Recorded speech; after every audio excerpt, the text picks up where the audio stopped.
HKS परिवार में आप लोगों का स्वागत है। जैसा जानते होंगे कि मैं पहली क्लास HKS परिवार में लाया हूँ आप लोगों के लिए। आज क्लास 9 NCERT के जो केमिस्ट्री सब्जेक्ट है, केमिस्ट्री विषय है, विज्ञान की ही विषय एक है केमिस्ट्री, उसके बारे में पहला लेसन लेकर आ गए हैं। आप लोग बस हमारे साथ बने रहिए। केमिस्ट्री लेसन नंबर फर्स्ट को मैं 2 या 3 पार्टों में मैं बनाऊंगा। अब जहाँ तक टॉपिक कवर हो जाएगी, ज़्यादा लंबा भी वीडियो ना हो आपके लिए, क्योंकि हर एक टॉपिक बहुत अच्छे से समझाना है, तो ज़्यादा लंबी भी ना हो और बेहतर समझ में भी आए। इसलिए छोटी छोटी वीडियो 10 से 12 मिनट की आप लोगों के लिए लाए हैं। तो जब केमिस्ट्री की अगर बात करते हैं, विज्ञान की ही एक शाखा होती है केमिस्ट्री। केमिस्ट्री बोले तो रसायन विज्ञान। अब पहली बात आती है अगर केमिस्ट्री की, आखिर एक केमिस्ट्री शब्द की उत्पत्ति कहाँ से हुई है, आखिर केमिस्ट्री कहाँ क्यों आ गई है। तो अब देखिए आप लोग, केमिस्ट्री शब्द की उत्पत्ति मिस्र देश के कीमिया शब्द से हुई है। कौन से? कीमिया शब्द से, कीमिया शब्द से हुई है। और मिस्र देश में केमी, CHEMI, क्या बोलते हैं? केमी। केमी काली मिट्टी को बोलते हैं। किसको बोलते हैं? काली मिट्टी को बोलते हैं। तो उत्पत्ति कहाँ से हुई है? मिस्र देश से। किस शब्द से हुई है? कीमिया शब्द से हुई है। और वो लोग, मिस्र के लोग, काली मिट्टी को केमी बुलाते थे। इतनी सी बात हो गई।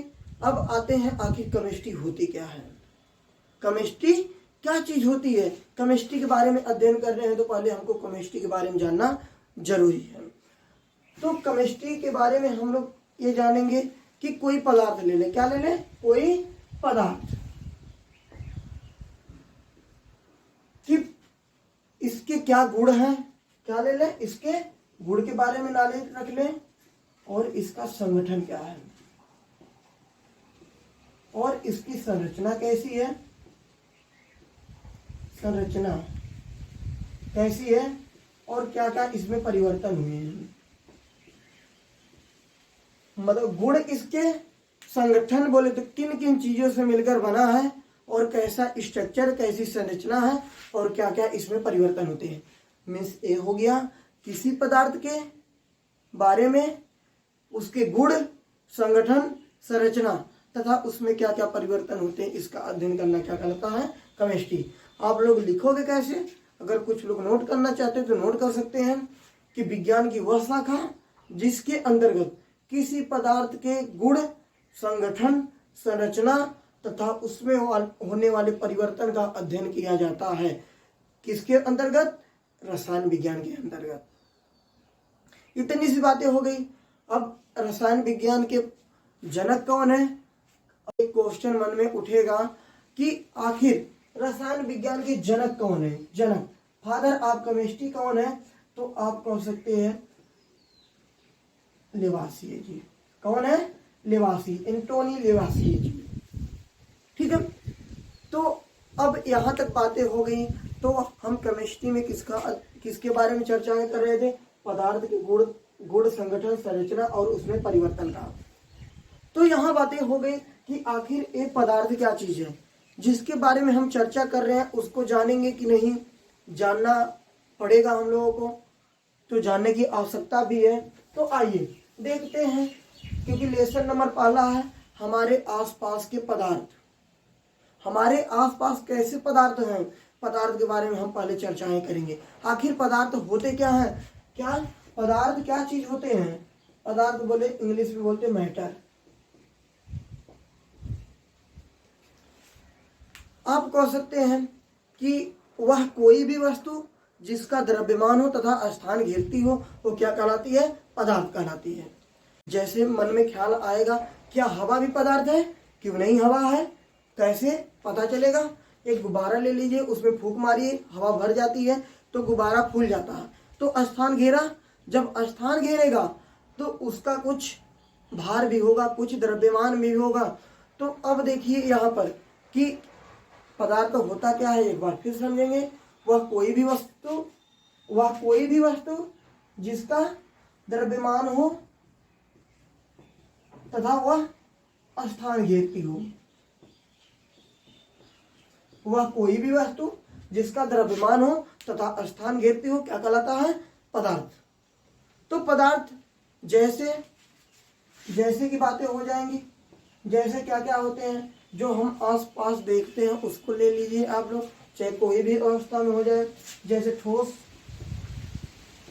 ठोस में आ गया कि लकड़ी,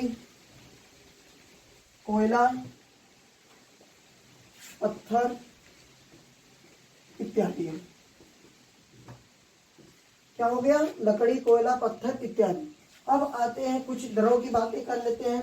जैसे देखिए द्रव की बातें, तेल, दूध, जल इत्यादि कर सकते हो। क्या कर सकते हो? इत्यादि। तेल, दूध, जल इत्यादि। और गैसों में आ जाते हैं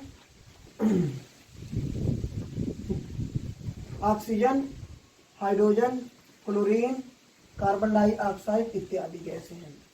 मतलब ये हुआ, ये सब भी क्या है? एक पदार्थ है।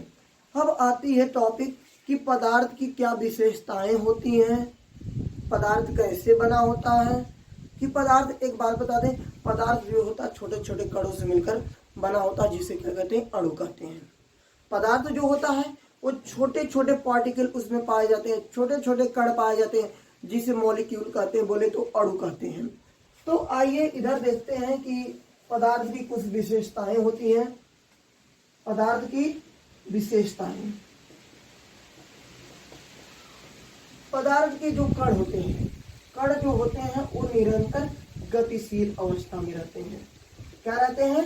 गतिशील रहते हैं। पदार्थ जो होते हैं उनके कण निरंतर गतिशील होते हैं, मतलब गति करते हैं हमेशा। अब देखते हैं फिर दूसरा पॉइंट आता है कि अब इनके बीच, इनके दो अणुओं, मान लेते हैं कि एक कोई पदार्थ ले लिए, एक अणु ए, कोई अणु ए, इनके बीच एक आकर्षण बल लगेगा। क्या लगेगा? आकर्षण बल लगेगा।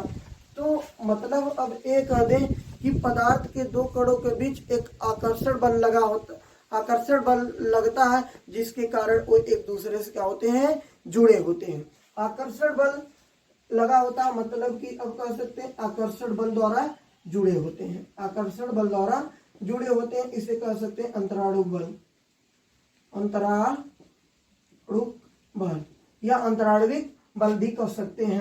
अब आती है तीसरी पॉइंट। क्या तीसरी पॉइंट है? ये भी देखते हैं कि तीसरी पॉइंट ये है कि जो अणु होते हैं, पदार्थ के जो अणु हैं, इनके बीच में कुछ खाली स्थान होता है। दो कण जब हैं तो उनके बीच एक खाली स्थान पाया जाता है, जिसे क्या कहते हैं? अंतराणविक स्थान या अंतराणुक स्थान बोलते हैं, अंतराणुक अवकाश भी बोलते हैं कहीं कहीं पर। तो मतलब ये हुआ कि पदार्थ जो है उनको, पदार्थ के कण निरंतर गतिशील होते हैं। दूसरा है कि उनके बीच दो कणों के भी, पदार्थ के दो कणों के बीच एक आकर्षण बल होता है, जिसे अंतराणुक या अंतराणविक आकर्षण बल कहते हैं। फिर तीसरा पॉइंट होता है कि दो पदार्थ के दो कणों के बीच एक रिक्त स्थान पाया जाता है, जिसे अंतराणुक स्थान या अंतराणविक स्थान कहते हैं। इतनी बातें क्लियर हो गई। अब हम पढ़ेंगे पदार्थ की अवस्थाएं कौन कौन होती हैं, कितनी अवस्थाओं पाया जाता है। पदार्थ की मुख्यतः 3 अवस्थाएं होती हैं। कितनी अवस्थाएं? 3। तो पहला होता है ठोस, सॉलिड कहते हैं, सॉलिड, द्रव, लिक्विड, और तीसरा आता है गैस। अब आती है ठोस के बारे में हम अध्ययन करेंगे। ठोस क्या होते हैं? कि पदार्थ की एक अवस्था होती है जिसके आयतन और आकार दोनों कैसे होते हैं? निश्चित होते हैं। ठीक है। तो मतलब यहाँ ये हुआ कि ठोस पदार्थ की वह अवस्था जिसके आयतन व आकार दोनों कैसे होते हैं? निश्चित होते हैं। क्या कहलाते हैं? ठोस कहलाते हैं। पदार्थ की वह अवस्थाएं जिनका आयतन व आकार दोनों क्या होता है? निश्चित होता है, वो क्या कहलाते हैं, ठोस कहलाते हैं। कि अब एक माइंड में बात क्लिक होगी कि आखिर आयतन क्या होता है, आयतन क्या होता है। तो अब देखिए आयतन क्या होता है, किसी वस्तु द्वारा घेरा गया स्थान क्या कहलाता है, आयतन कहलाता है। कोई वस्तु है वह कितना स्थान घेरती है वही उसका क्या कहलाएगा, आयतन कहलाएगा। अब आती है कि अब कह दिया जाए कि कैसे आयतन व आकार दोनों निश्चित होते हैं। कि मान लेते एक डस्टर ले लिए हम, डस्टर इसको अगर हम बाल्टी में डाल दें, क्या इसका द्रव्यमान, ठीक है, आयतन और आकार क्या इसका परिवर्तित हो जाएगा, नहीं परिवर्तित होगा, बिल्कुल यही रहेगा। अगर इसको हम उठा के हाथ पे रख दें तो क्या इसका आयतन बदल गया, इसका आकार बदल गया, क्या छोटा हो गया या इसकी इस शेप घट गई, नहीं, बिल्कुल वैसा ही जैसा हम बाल्टी में डाले थे। ठीक है, तो मतलब ये हुआ कि पदार्थ की वह अवस्था जिसका आयतन व आकार दोनों क्या होता है, निश्चित होता है, क्या कहलाते हैं, ठोस कहलाते हैं। जैसे पत्थर, कोयला, बर्फ इत्यादि, ईंट पत्थर दो जो भी देखते हो आप लोग, वो क्या है, वो सब ठोस है। समझे कि नहीं बात। अब अगले सेशन में हम लोग लेके आएंगे कि ठोस के गुण क्या होते हैं और बाकी ठोस जो भी पदार्थ की और अवस्थाएं होती हैं उनके बारे में चर्चाएं करेंगे।